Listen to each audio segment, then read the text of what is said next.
संत कथा सुना रहे थे। एक सज्जन का नाम था दानचंद।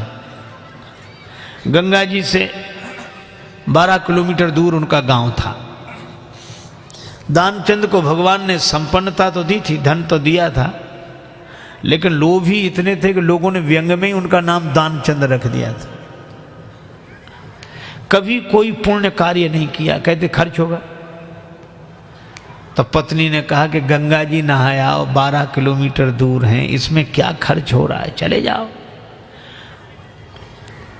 सवारी की भी जरूरत नहीं, पैदल पैदल चले जाओ, पर गंगा जी तो नहा लो। ठीक है, बहुत कहा तो सोचा जीवन में एक बार गंगा जी नहा लें, क्या हर्ज है, 12 किलोमीटर दूर है गंगा जी, जा पैदल पैदल गया, खर्चा कौन करे सवारी। अब गंगा जी किनारे पहुंचकर सोचा घाट पर नहीं जाएंगे, वहां पंडा लोग रहते हैं, पंडा कहेंगे कि दान दो। तो मुर्दा घाट पर गए।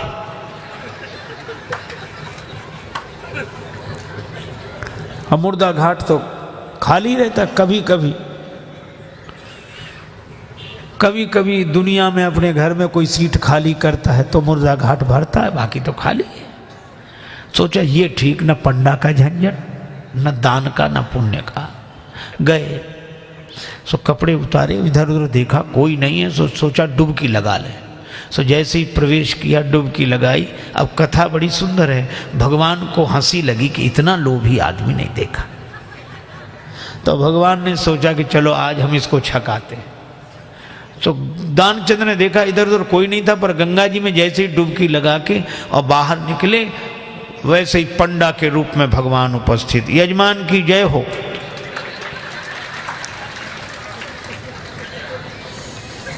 दानचंद बोले तुम कौन हो?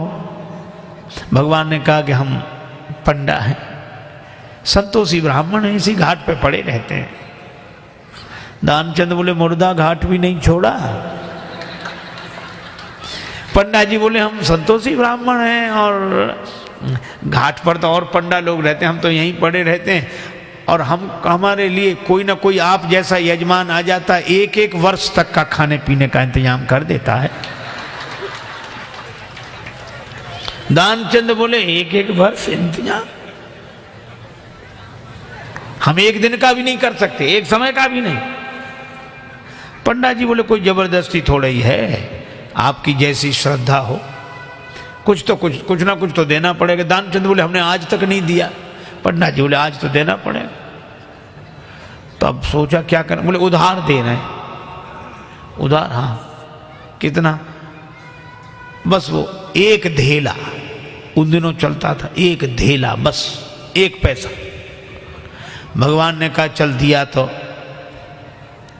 संकल्प करा लिया, 1 धेला उधार देकर 12 किलोमीटर गया, नहाया, फिर 12 किलोमीटर पैदल चलकर आया।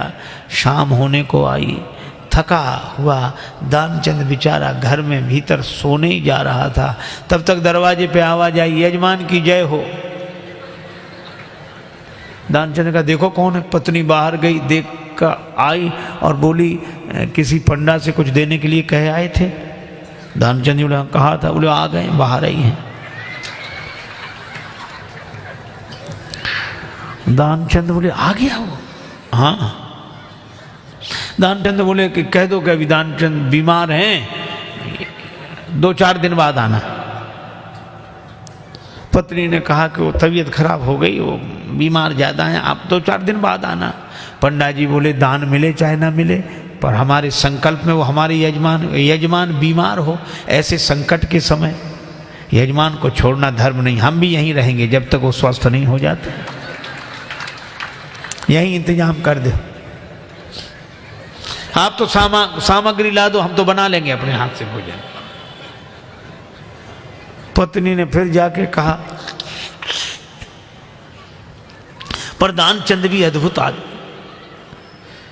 कहने लगा नहीं जा रहा ना। बोलो कह रहे यहीं रहेंगे जब तक बीमार रहोगे। दानचंद बोला तो कह दो मर गए वो।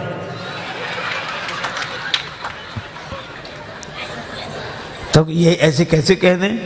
दानचंद बोले तुम कह दो हम श्वास रो के पड़े रहेंगे। पत्नी ने झूठे जाकर रोते हुए अभी अभी चले गए, वो समाप्त हो। पंडा जी बोले चले गए, मर गए। अरे राम राम, लेकिन यजमान का जब तक अंतिम संस्कार ना हो जाए हम कैसे जा सकते? और तुम कहां बुलाती फिरोगी लोगों को, गांव इतना बड़ा, हम ही सबको खबर किए देते हैं। अब पत्नी बहुत कुछ, सुनो सुनो पंडा जी, तब तो अमित रूप प्रगटेते ही काला, पूरे गांव में कह दिया कि दानचंद चले गए चले गए। अच्छा, लोग सचमुच इकट्ठे हो गए और भगवान को भी मन में हंसी लगे, ऐसा जिद्दी आदमी श्वास रोके पड़ा। लोगों ने उसे मुर्दा समझकर उठाया। अब उसकी पत्नी रोवे, और वो सही में रोवे, वो कहे ये मरे नहीं हैं। और गांव वाले कहते जाने वाला तो गया, ये तो तुम्हारा मोह है। वो कहे कि नहीं मरे, गए वो तो। वो बेचारी रोती रही, कौन सुने। दानचंद को उठा लिया, बांध लिया, और वो भी बंध गया। भगवान ने कहा कि हद हो गई, ऐसा आदमी हमने नहीं देखा। भगवान को लगा कि सब हमसे हार जाते हैं, आज हम हार गए इससे। ले गए, चिता पर रख दिया, अग्नि लगने वाली थी। भगवान ने कहा ये मर जाएगा लेकिन देगा नहीं कुछ। तो भगवान ने कहा कि यजमान के कान में हम कुछ मंत्र बोलेंगे। हाँ ठीक है। सो भगवान ने कान में कहा, आया हूं बैकुंठ से तुम हित नाता जोड़। भगवान ने कहा कि हम हार गए, हम भगवान हैं, बैकुंठ से आए, तुमसे नाता हमने जोड़ा। सो पंडा ने जो कहा कि आया हूं बैकुंठ से तुम हित नाता जोड़, तो दानचंद ने सोचा ये तो भगवान है। सो आंख खोली, और जो आंख खोली तो वही पंडा,